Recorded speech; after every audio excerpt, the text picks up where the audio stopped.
Aktor sekaligus komedian Fahmi Bo kembali mempersatukan hati dengan mantan istrinya, Nita Anita Hairiah, dalam sebuah akad nikah penuh haru yang digelar di kontrakan sederhana kawasan Kebon Jeruk, Jakarta Barat, Minggu, 23 November 2025.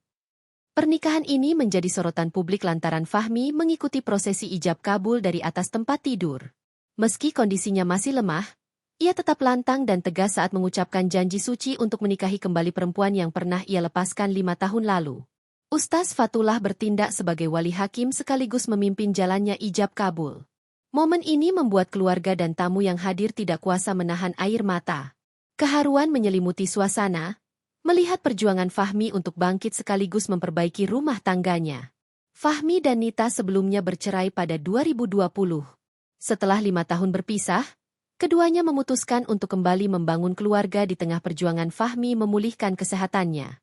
Yang depan ya tetap masih pengobatannya, masih pengobatan dulu, fokus kesehatan dulu, biar bisa berdiri, biar aku bisa jalan lagi, biar aku bisa kerja lagi.